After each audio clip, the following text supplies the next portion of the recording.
বলেছিলেন, বজ্র, আল্লাহ খুব সহজে কাউকে বড় বানায় না। আরজু তার বাবার মতো বড় ভাই তোকে বাড়িতে গালি দিলে মন খারাপ হতো না, এখানে গালি দিলে আল্লাহ দেখতো। নিরালার মনে তোকে গালি দিয়েছে, আল্লাহ দেখেছে, তাহলে তো তার মন খারাপ হওয়ার কথা না। তাহলে মন খারাপ হয়েছে কেন? কিছু মানুষের সামনে তোমাকে গালি দিয়েছে, তারা শুনেছে, এই জন্য তোমার মন খারাপ হয়েছে। আল্লাহর সামনে গালি দিলে তোমার মন খারাপ হয় না, আর সাধারণ মানুষের সামনে গালি দিলে মন খারাপ হয়। আমার বুকের ভিতরের সমস্ত জ্বালা সেদিন মিশে গিয়েছিল, যার ফলশ্রুতি আজকেও আমি এখানে দাঁড়িয়ে কথা বলতে পারি। আমি স্বাধীনতা অর্জন করে যে খুশি হয়েছিলাম, তার সাথে অনেক খুশি হয়েছি আজকে যখন আমি বড় ভাইকে আমার নেতা বলতে পারি, আমার গুরু বলতে পারি, আমার ওস্তাদ বলতে পারি। আজকে আমি না হলেও 30 বছর যাবৎ দেখালেখি করি। আজ থেকে বছর 3 আগে আমার মোহাম্মদপুরের বাড়িতে এসে আমার পাশে বসে বলেছিলেন, বজ্র, তোর লেখায় দম আছে, তোর লেখা ভালো, মানুষ পড়তে পারে। আমার কাছে সারা পৃথিবী যেন কেমন হয়ে গিয়েছিল। আমার মনে হয়েছিল আমি সব কিছু পেয়েছি, সব কিছু পেয়েছি, আমি সব কিছু পেয়েছি। আজকে সেই জন্য আমি বলতে চাই, লতিফ ভাইকে পেয়ে আমি বঙ্গবন্ধুকে পেয়েছিলাম। আমি নাদান ছিলাম, প্রেম কাকে বলে আমি তাও জানি না, দেশকে কাকে বলে আমি তাও জানতাম না। বঙ্গবন্ধুকে পেয়ে আমি বাংলাদেশকে, দেশকে, মাতৃভূমিকে ভালোবাসতে শিখেছিলাম। আজ আমার কাছে মা আর মাতৃভূমির মধ্যে কোনো পার্থক্য নেই। মা আর মাতৃভূমি আমার কাছে এক ও অভিন্ন। আমি আমার স্ত্রীকে ভালোবাসি নাই, আমি আমার ছেলেমেয়েকে ভালোবাসতে পারি নাই। আমি যতটা দেশকে ভালোবাসতে পেরেছিলাম, এবং সেটার কারণ হচ্ছে বঙ্গবন্ধু শেখ মুজিবুর রহমান।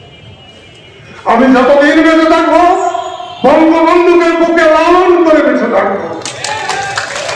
আমি যতদিন বেঁচে থাকবো জয় বাংলা বলে বেঁচে থাকবো। আমি আশা করেছিলাম আজকে 11ই ডিসেম্বর টাঙ্গাইল হানাদার মুক্ত দিবস। আমি ভেবেছিলাম আজকে জয় বাংলা, জয় বাংলা, জয় বঙ্গবন্ধুতে টাঙ্গাইল ভেসে যাবে, আকাশ বাতাস প্রকম্পিত হবে। কিন্তু আমি তা দেখি নাই, তা শুনি নাই। তাহলে কি মুক্তিযোদ্ধারা ঝিমিয়ে পড়েছে? মুক্তিযোদ্ধারা ঘুমিয়ে গেছে?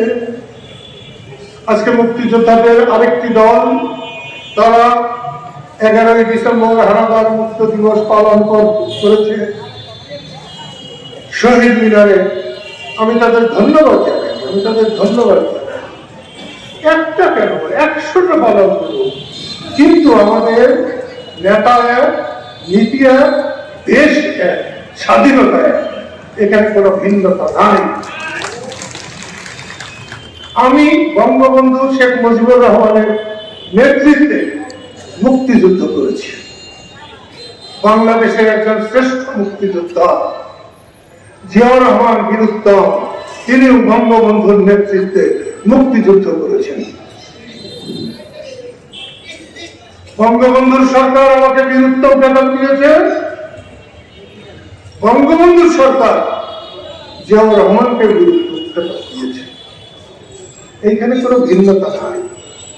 এইখানে আমরা ভিন্নতা করে স্বাধীনতা বিরোধীদেরকে শক্তিশালী করে দিয়েছি।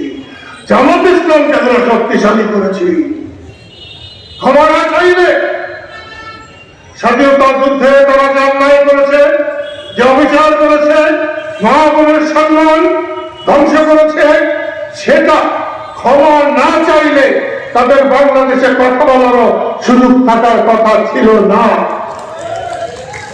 বঙ্গবন্ধুর মতো নেতা ছিলেন বলে জামাতের লোকেরা বেঁচে গিয়েছে।